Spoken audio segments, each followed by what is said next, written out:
This is Hidden Killers Live with Tony Brueski, Stacey Cole, and Todd Michaels. It took Austin 34 years to name the man who killed 4 teenage girls in the yogurt shop in North Austin. His name, Robert Eugene Brashears, a serial predator, turns out. Yeah, serial predator in this case. Already linked to multiple rapes and murders across the country. He died by suicide in 1999, long before anyone connected him to the case. But the real story isn't just how they solved it. It's how they didn't. How investigators locked onto 4 innocent young men.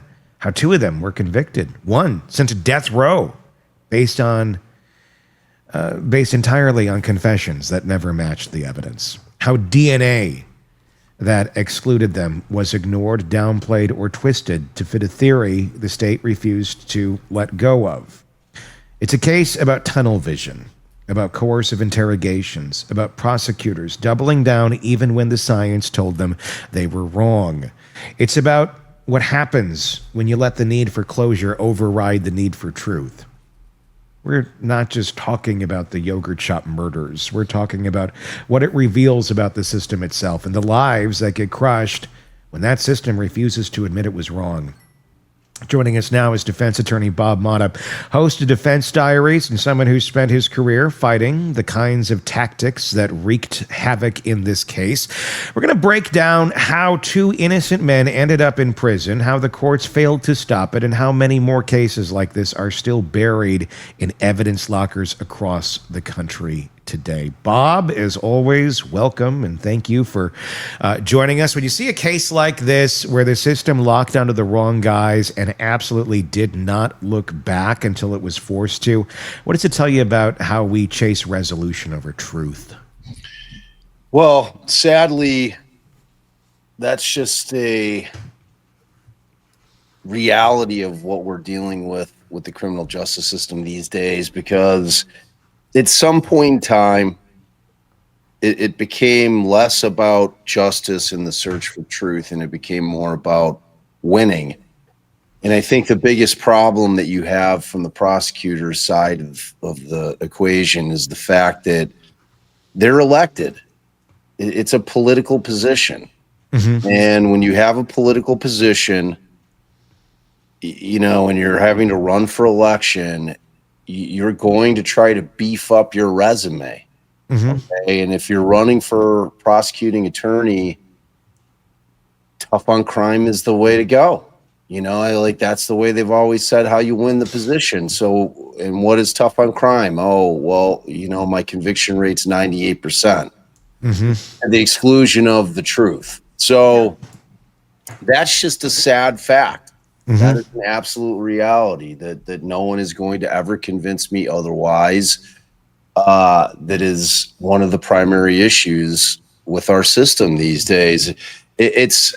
And that is not to say in any way, shape, or form that I don't think that there are amazing prosecutors out there that are doing this the right way, that really do, care about the truth, and that's what they're. But at some point, you come in, because I think it's probably a lot like when you come in on the defense side of it, and you come in as a young lawyer, you're bright-eyed, you're bushy-tailed, you think, I'm going to change the world. I'm going to change the world from inside, only to get bitch slapped and realize, all right, this system's been set in stone for a long time, bro.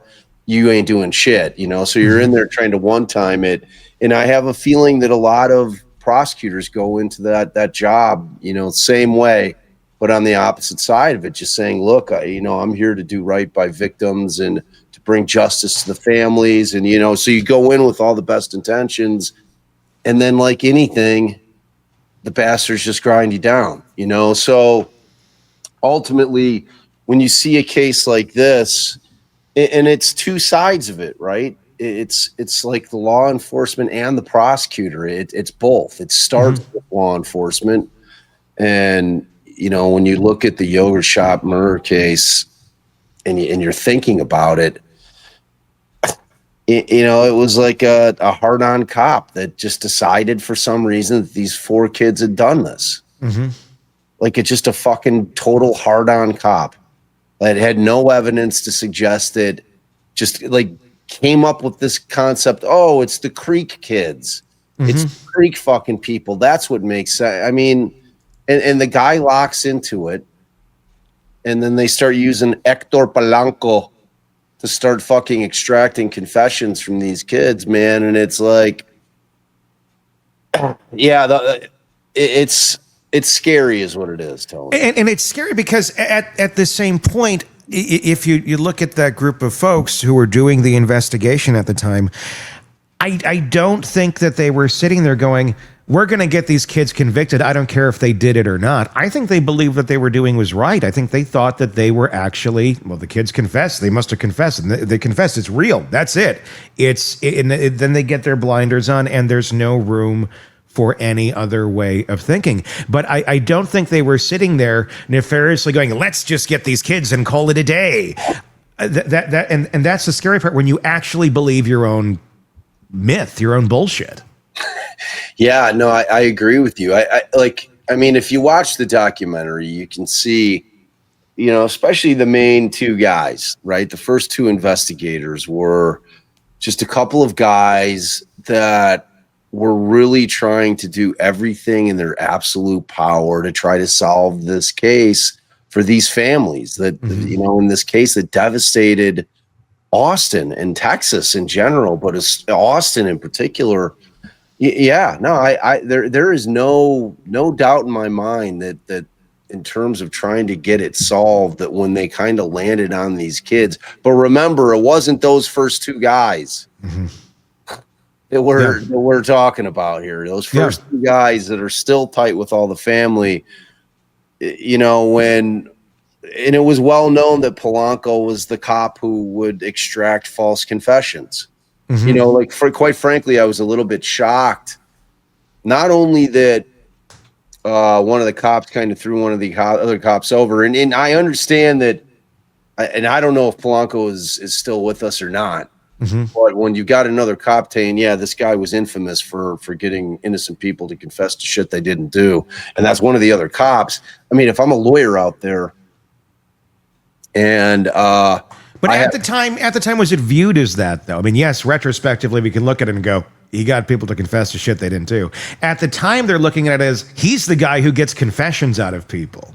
Yeah, no, well, I mean, yeah, it did matter. It mattered to some of the cops. Like, that's what I'm saying.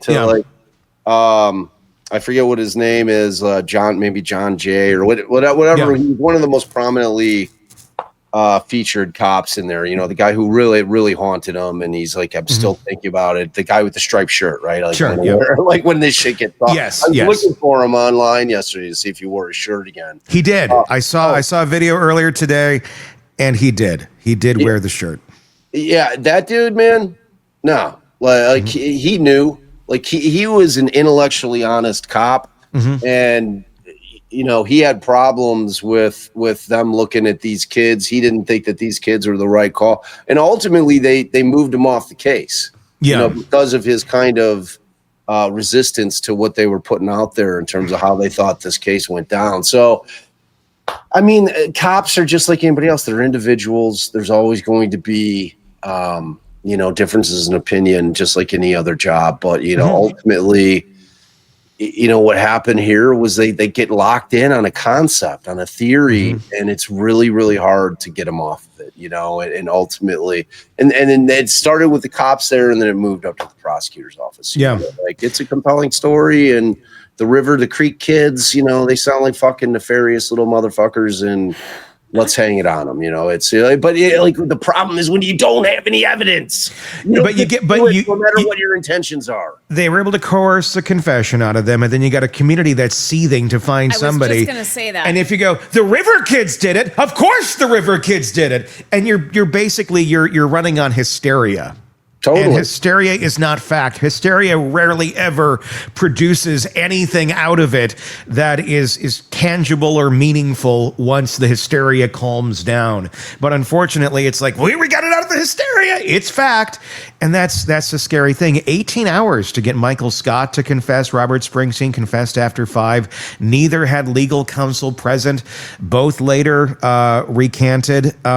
We look at this happened in the very, very early 90s. Have things changed all that much in the United States of America in terms of getting confessions out of people? No. Next question. Yeah. No, they haven't.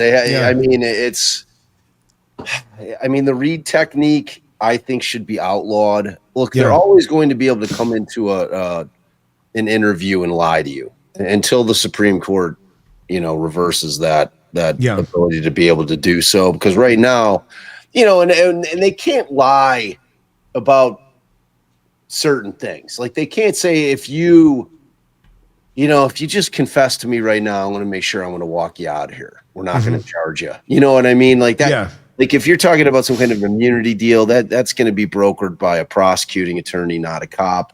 But I mean, they can certainly come in and say, "Hey, man, we got your fucking homie over here in the next interview room, and that is a real problem for you because this guy just fucking ratted you out."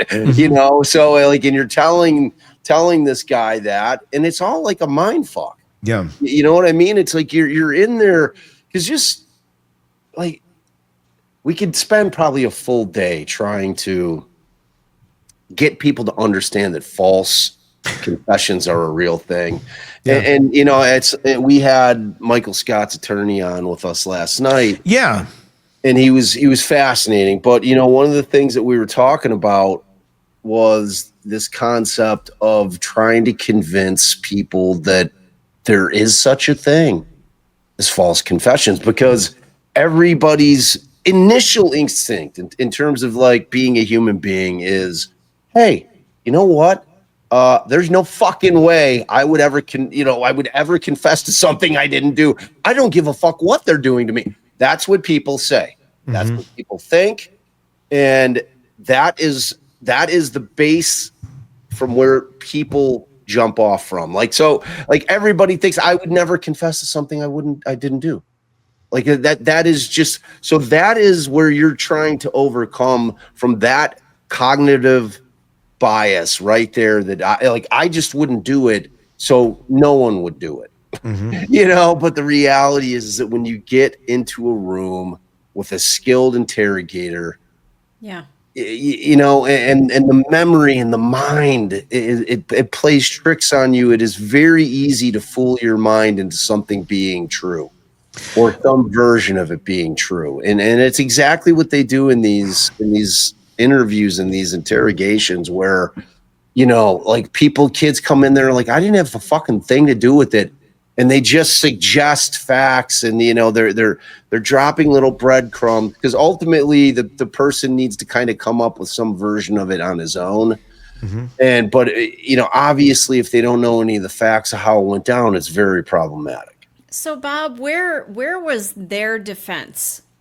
Where were their people for these people who are wrongly accused and falsely confessed? Where were their people to come forward and say, wait a minute, no, they didn't do this. You don't have any evidence against them. It feels like that part of it fell off. Yeah, I mean, their people ended up being their lawyers. You know what I mean? But even with the lawyers, I remember they were convicted. So then their people became the appellate lawyers who decided to continue the fight. And, but in terms of, if you're asking like the question, hey, Bob, where are all the witnesses coming forward at trial? Your problem here is that you're limited to, and it was a long trial.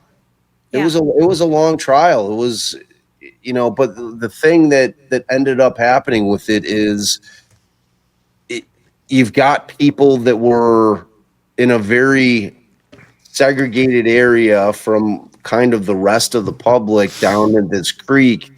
And who are you going to get to testify if they didn't know their whereabouts? I mean, because essentially what you're talking about is like an alibi witness. You can't just throw a bunch of character witnesses up and talk about, unless it's somebody to talk about that, this is not a violent person. They got to nature, but in terms of like, this is a good guy and he would never do that kind of shit, you're not getting that kind of witness on. So short of having a witness who is going to say, yeah, I'm his fucking alibi. You know why? Because I was with him last night and he wasn't anywhere near the yogurt shop. So go fuck yourself. Quit trying to get an innocent man, bastard. Yeah. Well, I mean, there's a huge difference between an interrogator and a manipulator.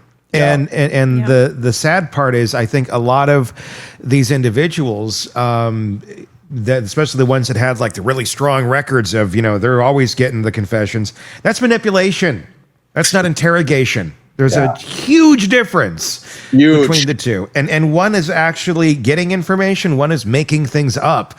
But at the end of the day, if the result is looked at the same, there's a lot more incentive to have more manipulators on your force than there is interrogators, if that's going to supposedly bring you the gratification that you need and bring you the results you need in that moment. May not work out long term, but if it gets that case off your desk and gets it moving at that moment in time, that's what a lot of them are going for. Yeah. I mean, there's no doubt. And this is not a situation where you're casting shade on every cop or prosecutor in the world. It's not.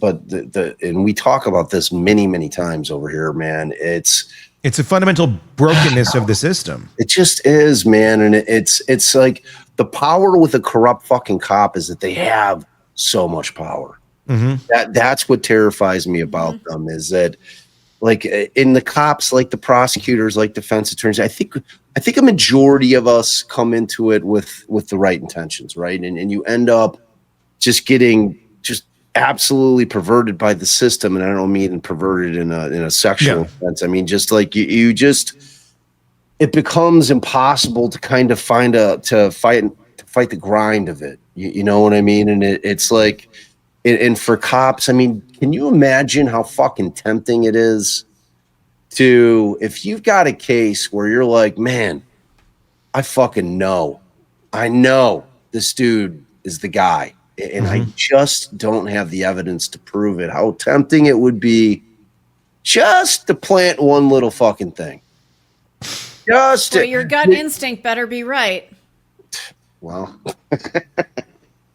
but even if it is right, and then you're caught planting something, and then let's say the person is it, well, that's what's going to get them off too. Correct. Well, it's the whole Gacy thing that I uncovered. Like, you had Gacy, they didn't know he was the monster, right? They knew that he had kidnapped the last kid, and they were convinced of it. They knew he was a monster. They didn't know he was the monster. Right. Well, I don't even know at that point if he'd slipped past just like a fucking creep into a monster in the minds of the cops, because he wasn't really on their radar, even though they like to say that, even though he was very much on their fucking radar. If Chicago police had done their job, they would have had Gacy after the third kid. But they didn't do their job. So, but that's a whole different thing. But so, yeah, I mean, they planted the evidence in terms of injecting that receipt into that house to get back in, because 10 days had gone by and they couldn't get anything on him. They fucking knew it was him. They couldn't get anything on him because the guy wasn't an idiot. And like, he's not an idiot in the sense that he's not going to go out and be killing people during the time in which he's been tailed 24/7 by the police. So in that situation, somebody up top, Kozenzak, makes a decision he's going to plant the fucking the photo receipt just to get them in to get the second warrant, because they needed to get back in the house.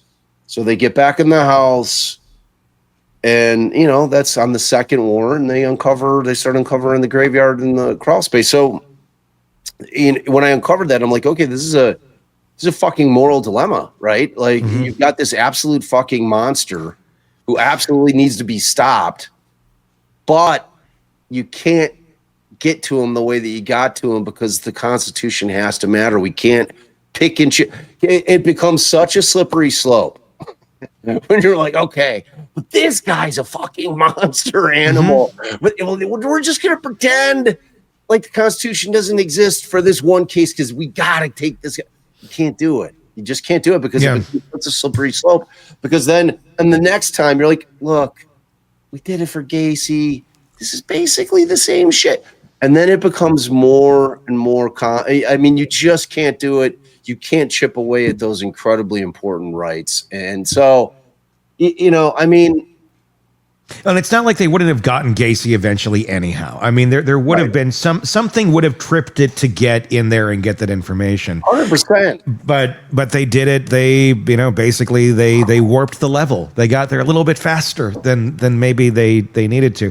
But obviously ultimately did get them. But do the ends justify the means is kind of the question. Right, it can't. We can't allow it to. As much as we're tempted to say, yes, fuck him, we can't. Yeah, it's that simple. Like, because there's a case where there's going to be a case where there isn't a graveyard in the guy's basement or in his under his house. You can't set a precedent that it's okay to pick and choose who the Constitution applies to. It's that simple. Yeah, you can't do that. Like, you know what I'm saying? It's like if you allow that one time, you've then created some kind of precedent that look, there's exceptions to who the Constitution's not going to apply to. And to go back to exactly what you just said, because you're not always going to. They had no fucking idea this guy had a graveyard in his crawl space. None. Zero. They were literally looking for one kid. Yeah. It just happened to stop one of the fucking most horrific serial killers of all time. So I mean, it was a boon. And they didn't get caught. Like, I caught him. Yeah. Like, Gacy's dead. So it's still an amazingly fascinating and kind of terrifying story. In a kind of just in a global type of way, but man, I mean, you can't do it, but I get why they do. Sure. You know what I'm saying? I mean, that's what I'm talking about. If you've got a case where you've got a guy that you just know, like the whole Avery thing with the keys, like I really do believe that they planted those keys, but that doesn't mean that I don't think that Stephen Avery wasn't the guy, and I certainly think that law enforcement in that case believed that Stephen Avery was the guy, and they're like, okay, this fucking guy walked out after 18 years on the last shit, even though it wasn't him.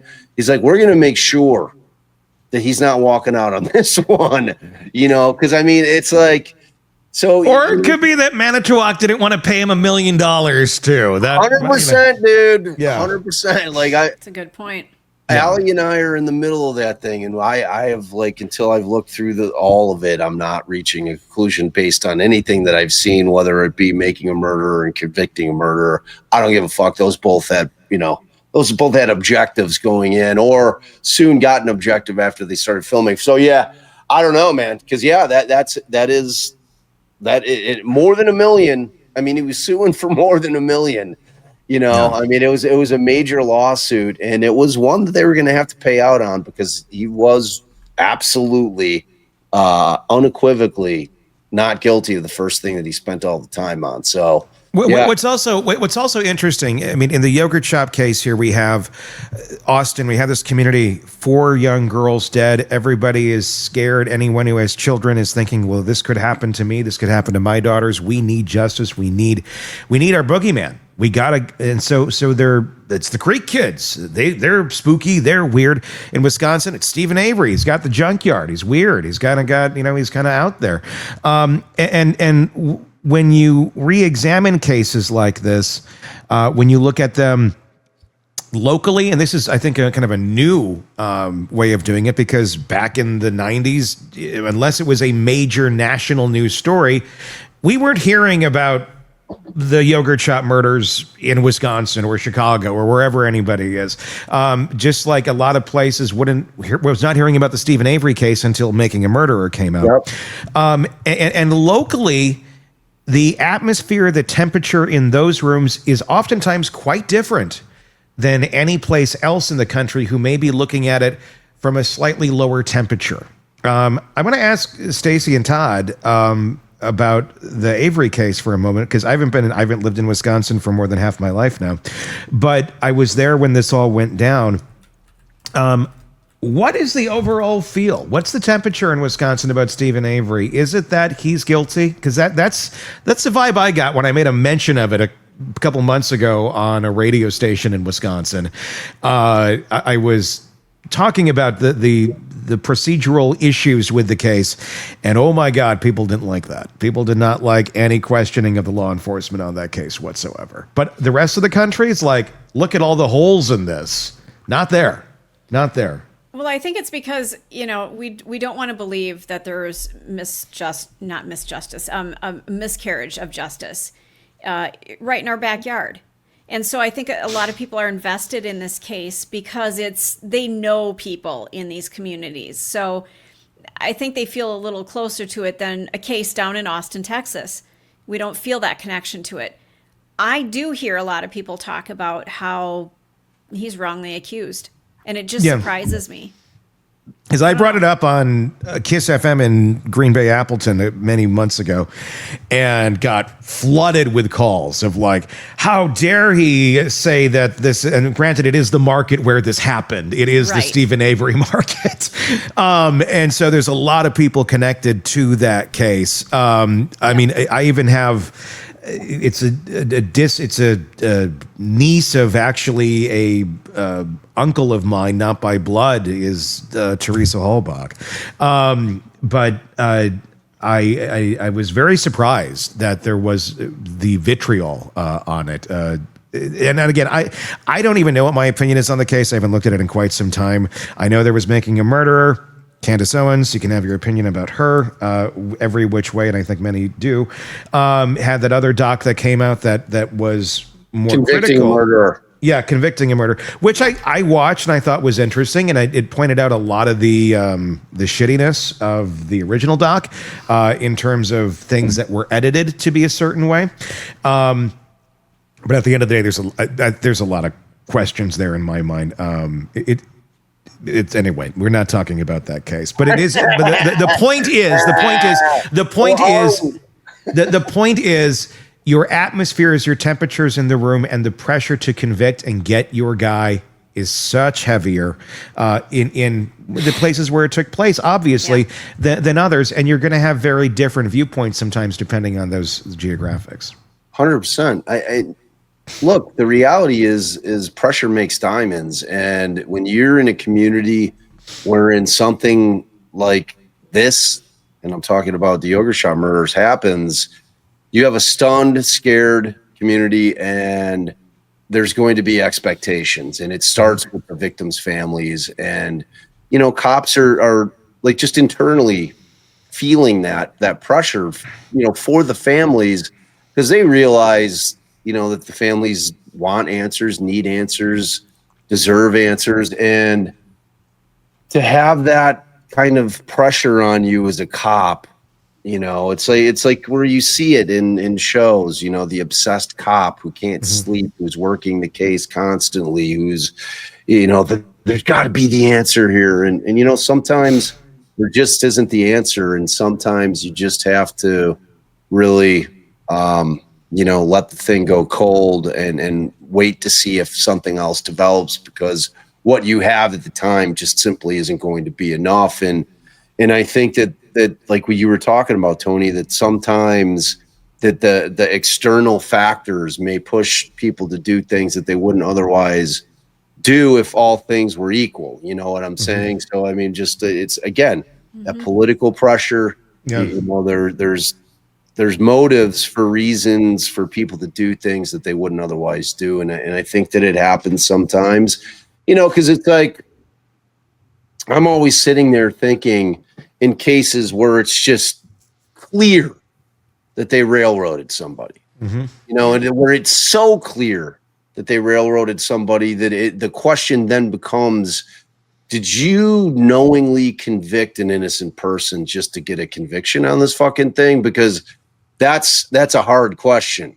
I mean, if ever I were to hear an answer from a prosecutor that yes, they did, that person needs to be ripped away from the job of prosecutor as quickly as humanly possible, because that is like the last type of human being you need in that type of position. Because to think that somebody would do it intentionally is horrifying. Yeah. You know what I mean? It's like you said, I think most of them come in with the best intentions. I don't think that typically they are trying to frame up innocent people. It's like even. Go ahead, T. We have the attitude, obviously, we want to win, and that's kind of a toxic thing, I think, in our culture. We got to win. At what cost are we winning? Especially when it comes to things like this. Yes, you may get the conviction, you may get the person behind bars, and then the family may be able to sleep better at night because they think the bad person is gone, but they're still justice out there. has been served. But not if you got the wrong person. Not if the wrong person is behind bars. You just ruined more lives. Yeah. And that victim that's dead, I can probably guarantee if they were a decent human being, they probably are not sitting wherever they're sitting now going, oh, this is great. At least everybody's sleeping well at night, but you didn't get the right guy. Like that's not how that works. But the Innocence Project says nearly a third of DNA exonerations involve false confessions. I mean, this is obviously kind of a new thing we're coming about now with the DNA technology that exists and looking back at these older cases. Bob, I want to ask you, I mean, as a defense attorney, how difficult is it to take on a case or handle this when you are taking on a client that gave a false confession, that's coming to you saying, look, they pushed me. They made me say this. This is not what I really wanted to say, but now it's on the record. And now you got that mountain to climb up as you're trying to defend someone's innocence. It's not optimal. It's not an optimal situation. Obviously, it's one of those situations where, the first thing you're going to do if you have a confession, if your client has made a statement, is you got to look at the other evidence, right? So in this particular case, you had two guys that had made statements, and one was Michael Scott and the other was Robert Springsteen. Those were the two guys who ultimately were convicted.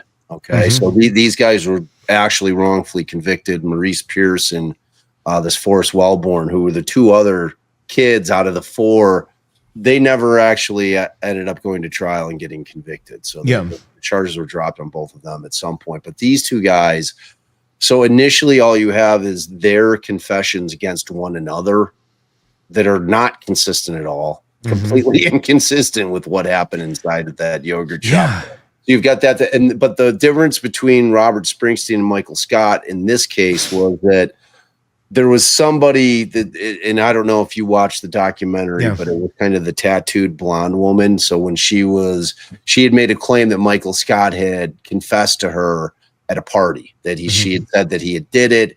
And then when the cops are investigating her, turns out, she's like, oh yeah, well, he gave me all kinds of details, but I couldn't remember any of them. But they had this kind of corroborating witness here. So that Michael Scott thing was a little bit different than Springsteen because all they had on Springsteen was Michael Scott's confession. Yeah. So when I have a confession thing, I'm coming in and I'm looking what other evidence do they have?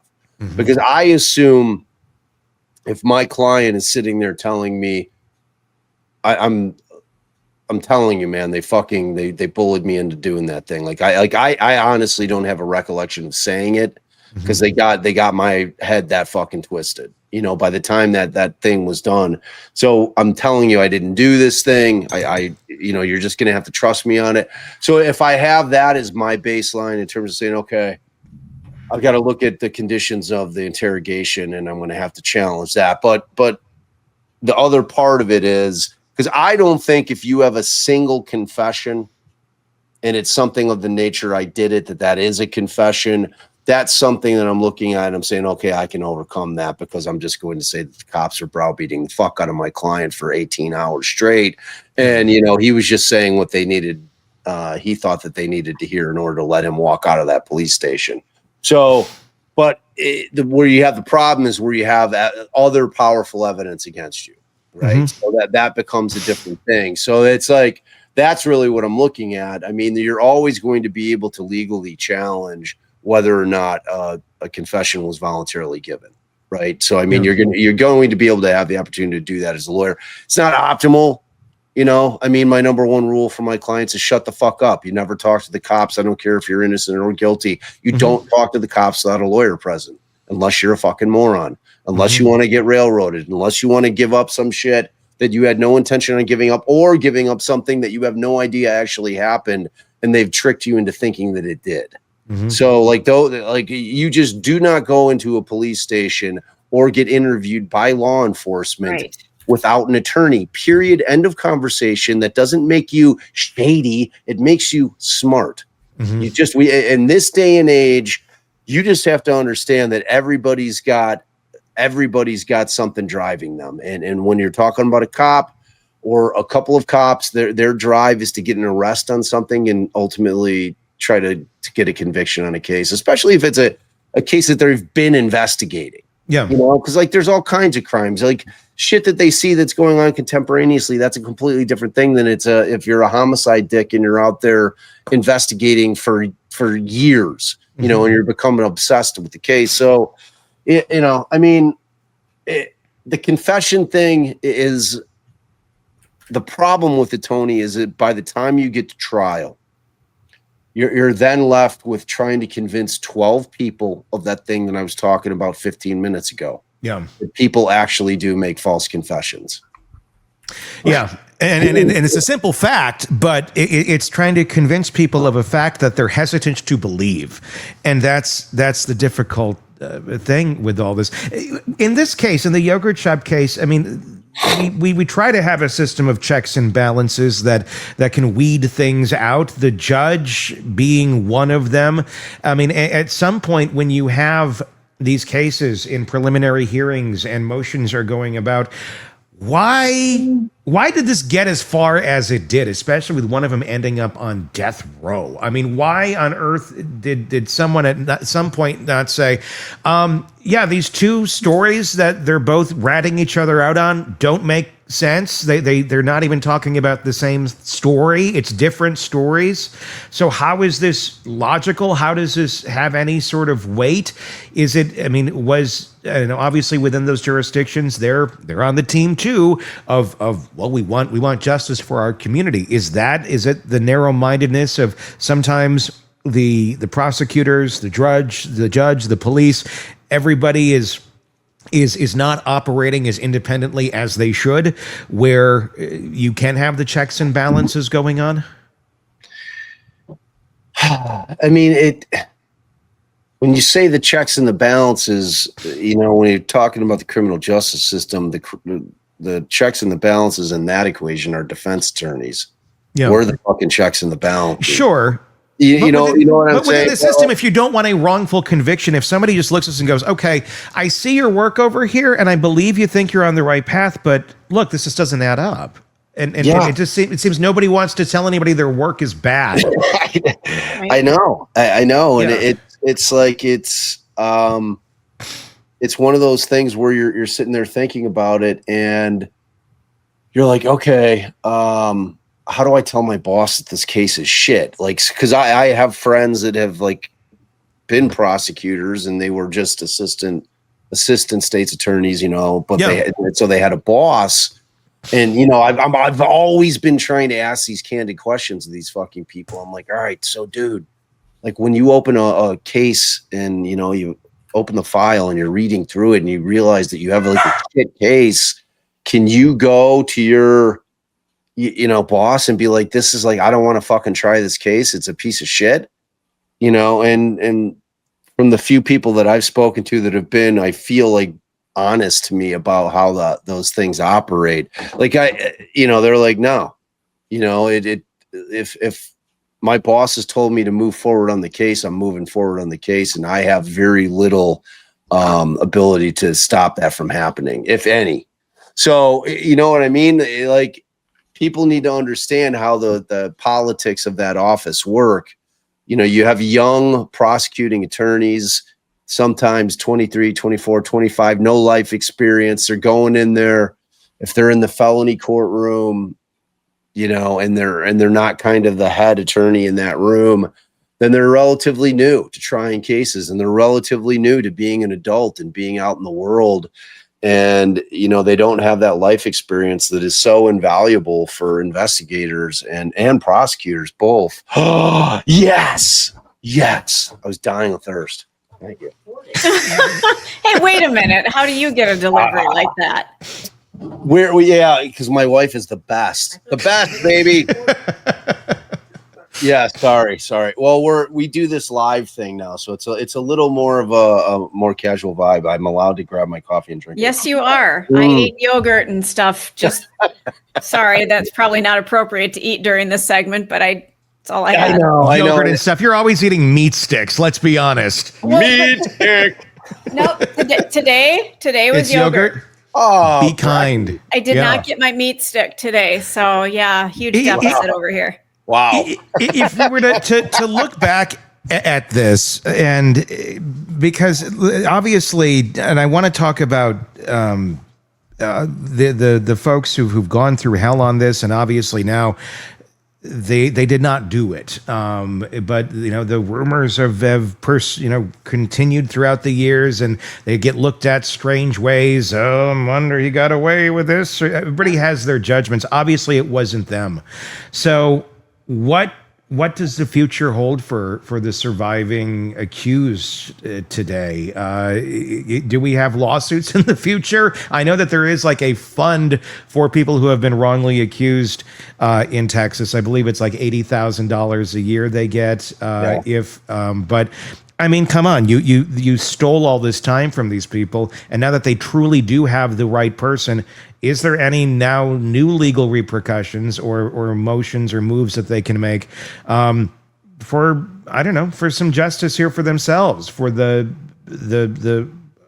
them being wrongly accused and those years of their lives stolen? It's a 1983 claim, violation of your civil rights, and there is a statute there in Texas. And honestly, I don't know what the situation is with how there's an interplay between that statute that they have and the ability to be able to bring another, like, you can't double dip on it, right? So they're going to, people that understand the law down in Texas are going to have to look at it, because obviously now there's pretty definitive evidence that like these guys were factually innocent and they have been exonerated.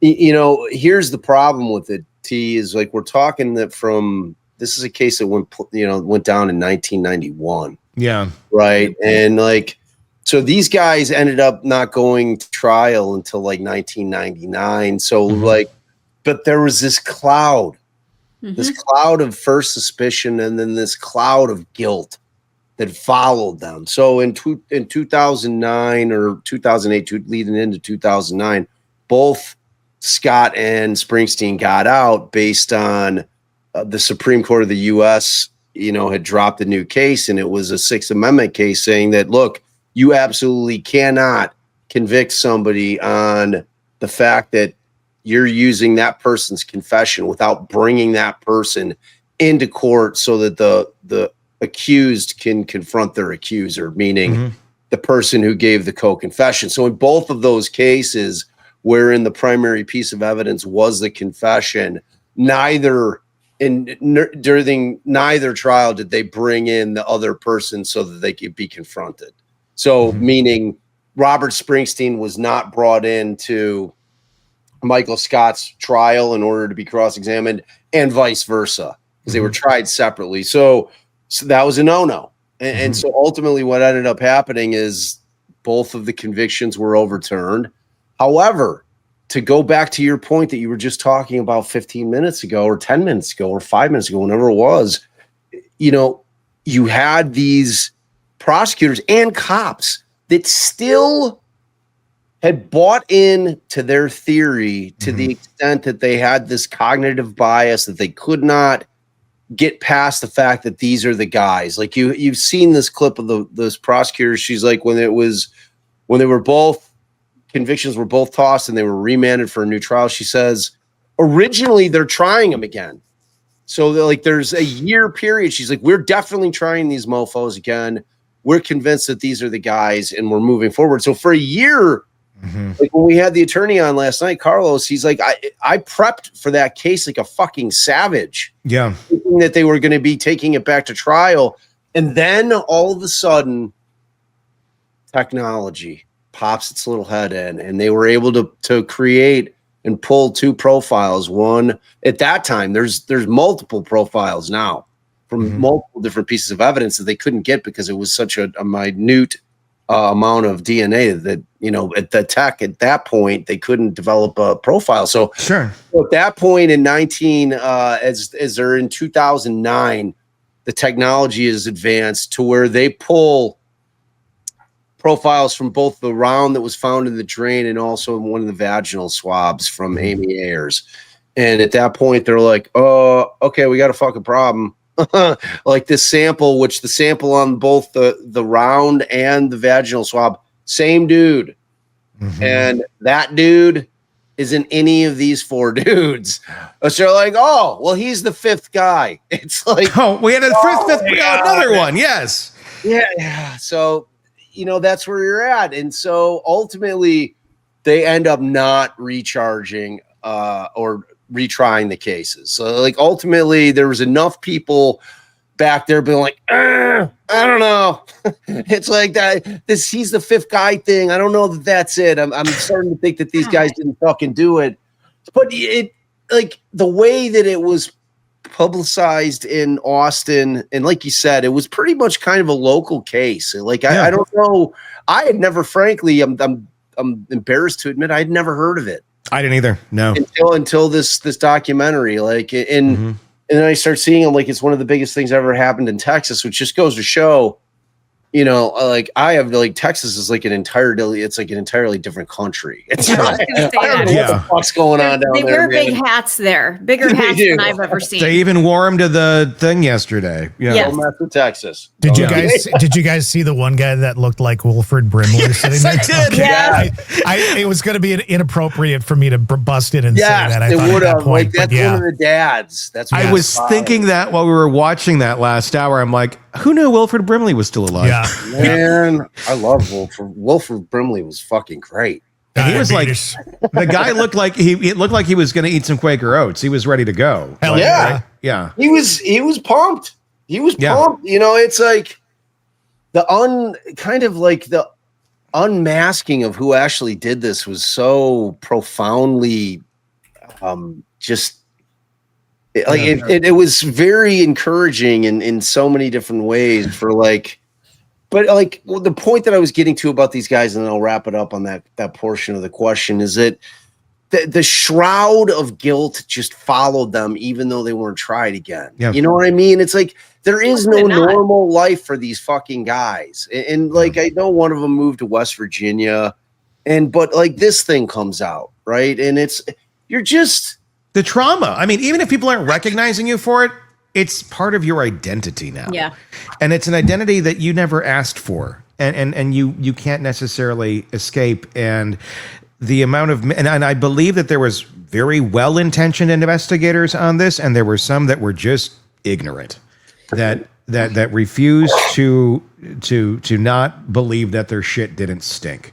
right. And that there, I don't know what the repercussions are for that. I don't know if there are repercussions for that, other than we need more checks and balances within the systems themselves to be able to say to each other, no, you're off, and be okay with that, and be able to retool directions of where things are going before things just barrel down one way because we're all on team blue, we're all on team whatever. It's like, let's stop being teams, let's start being individual investigators, let's start figuring out what actually makes sense. This is not a team sport. These are people's lives at the end of the day. You can't undo that crap that follows, like this cloud of was it Pigpen from Charlie Brown? Yeah. Mm-hmm. These people, when they're applying for jobs, they're trying to live their lives while this is going on. They can't. They can't even go to a convenience store and fill up their tank without people glaring at them. Their entire lives are destroyed, and it makes me question: could this happen today? Does this happen today? Yes. Yeah, What are you absolutely. fucking kidding? I want to live in the bubble where this doesn't occur. Well, it doesn't. Then you're no better than them, Stacy. Damn it. Yeah, Stacy. Haven't we proven that today? I'm no better than anybody else. So listen, I mean, here is the upside to it, but it's a slippery slope, just like anything. I mean, with the power of the DNA evidence and the ability to use IgG to kind of get over this hump if somebody's not in CODIS, right? Like, because that's what was the gap filler. Yeah. They had a situation like here where you've got the profiles. There's a threshold for CODIS that has to be met in order for anybody, like the profile has to be good enough. They have to have at least 16 markers, right, in order for it to be listed in CODIS. So if you've got DNA from a crime scene, because there's two ways that they kind of like fill up CODIS. It's either somebody who's been arrested, and depending on what state you're in, they have to mandatorily give over DNA if they're convicted. And in Illinois, it's like you have to be convicted in order to be forced, unless they compel it during the trial process. But and then there are other states where as soon as you're arrested, they're taking a fucking swab. You're in the system, motherfucker. And the other way that they source it is from crime scene. So when they go around and they pull up swabs. So, and then all of those are put into CODIS. And then, so in this situation where you have the ability to develop the profile, they can't really, they run them through CODIS, but they're not getting any matches on it. So then they start going to private databases, like for companies that are using private databases, and they go and they're hitting all the different labs in all the country. Just trying to say, okay, we have this profile. We want to see, if you got anything in your system that may not have met the threshold for CODIS that's a match. And then they get this hit in Kentucky, and that's how they get is it Brashers or Brashears? I wonder the same thing. I've heard it so fucking like fancy. And to me, it's Brashers. There's like a furniture store here called Brashears, and I don't know. But and with that being said, and obviously DNA, if you get caught doing something, your DNA is going into the system for the most part today. But there's all that evidence that sits from decades past that is just sitting in evidence lockers and sitting in filing cabinets and sitting wherever it sits. And to start getting some of that stuff introduced into the system, do you think we are on the verge of seeing, I mean, we have started to see a lot of cold cases being solved. A lot of it has to do with podcasts. A lot of it has to do with people speaking up and saying, let's take a look at this case. And then finally some movement starts happening. People start digging things. But if we, as a system, just started going, we're just going to start going through all of this and start putting it into the system, are we on the verge of starting to see a lot of cold cases being solved absolutely in mass than we have in the past? Yeah. Yes. I mean, I think we're 2 steps away from like straight up fucking Minority Report shit. Yeah. You know what I'm saying? Like to your point, T, like I think we're going to get so advanced in the technology that in terms of developing a profile, like my friends over at Othram can develop a profile in a day, right? Like from the most minuscule amount of DNA imaginable. Sure. It's ultimately going to be where it's like fucking, you're going to be able to just stick a piece of evidence into a machine and it's going to develop the profile right away. Like the speed in which we're going to be able to take if I'm in a police station and I'm a fucking cop, I'm going to look and I'm going to say, okay, here's our cold case room. And I'm going to look through every single box and I'm going to say, okay, in 9 out of the 10 of the cold cases that we have, there is a piece of evidence that appears to have something that may, in fact, contain some DNA on it. But we're fucking running all of them now. And then we're running it through the system and we're going to do IgG with it. And you're going to start getting hits on it. I mean, like that's the thing. Like for all the old cases where there was absolutely no ability to be able to get a profile off stuff, and they were trying to compare blood and hair back in the old days. Like if you have that evidence now and you say, okay, it's become so cost effective for us to do it, because that used to be the rub. It's really expensive to run the DNA and get a profile. It's like we don't have the budget to go through our 100 cold cases because we can't spend 18, 20 grand per piece of evidence to try to develop a profile on it. When it becomes so cost effective that it costs verily nothing in order to do it, and then you're running it all through, and then you're trying to. That's the thing that's fascinating about IgG. And one day I'd love for UT to get like really a DNA expert on, and we'll have an amazing conversation because IgG is so powerful. Oh yeah, yeah. And it's so scary when it's in the hands of the wrong people in law enforcement, because nothing tells anybody anything more than our DNA does, meaning that gives up more information about us. I've been making the argument for the past couple of years that I think that we do have a privacy interest in our DNA, meaning that when they're using IgG, which is where they're finding a hit somewhere on the tree, okay, and then they're working their way backwards to see if they can work towards this person that they kind of like for it, where they have this kind of remote DNA hit. You can't allow law enforcement to go in my estimation, without a warrant. They should have more. Like, IgG can't be step one. Sure. You know what I'm saying? Because then it becomes a thing where surreptitiously they're going to be trying to get all of our profiles.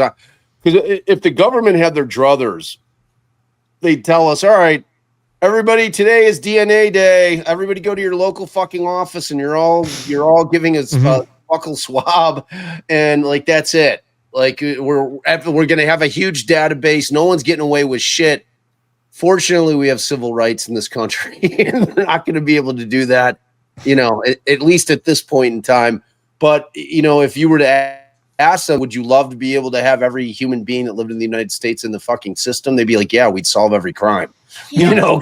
Like, we have facial recognition out there. So, and look, it's not DNA, but our faces are identified in public places now. So we are inching closer. It doesn't take everybody to get swabbed to be in the database, though, either, to triangulate things down. It's like at 90% of the population can be tracked by DNA and IgG, even if you're not in it. That's what I'm saying. We're almost there. I mean, we are. Yeah. That's my point. That IgG part of it is really just family tree shit. You know what I'm saying? That's why I'm saying the baseline has to be, and this thing's going to get up to the Supreme Court at some point. It's such new technology. I thought that Kohberger was going to be the case if he took it to trial. Sure. Because Ann Taylor made enough of a stink about it in terms of their use of IgG without a warrant, and that they had backdoored the system, that I thought that was going to be the case that would make it up to the Supreme Court, because we do need it ruled on. We need the highest court in the land to say, okay, look, here's the deal, bro. Like, you've got to get a fucking warrant. That's your baseline. Have some probable cause in terms of some other evidence, and then come into a judge, say, all right, we want to use IgG. Okay, I see that you've collected this, this, and this. It's sufficient. I'm giving you the warrant. Go for it. That's fair. That's fucking fair. It can't be the first step to where they're going to just jump into it and say, okay, look, the YSTR side of it, because the paternal side is, we have the same DNA as our ancestors. It mutates a little bit over time, but by and large, it's the same profile. So, in order to get to that point, I think there should be some probable cause, and you should have to come in and get a warrant. But you're right. I mean, like, ultimately, the shit's going to be infallible, because both databases, like, CODIS is not massive still. No. It's really not. But in terms of our total population of whatever, 350 million, it's a pittance. So, but like Stacey was saying, with the facial recognition shit, I mean, we're all on the fucking grid, one way or another. Without a doubt. No. Yeah, whether we like it or not. Yeah. Bob Motta, defense attorney, host of the podcast Defense Diaries. Check it out. And check out that interview that you just did last night with the attorney for Michael Scott, right? It's Defense Diaries. Yep, check it out wherever you get podcasts and YouTube, Defense Diaries. Just search it and you will find it. All right, that's going to wrap up today's episode of the program. For Bob, for Stacey, for Todd, I'm Tony Brueski. We will talk again real soon. Want more on this case and others? Then press subscribe now and don't miss a moment of true crime coverage from Tony Brueski and the Hidden Killers podcast.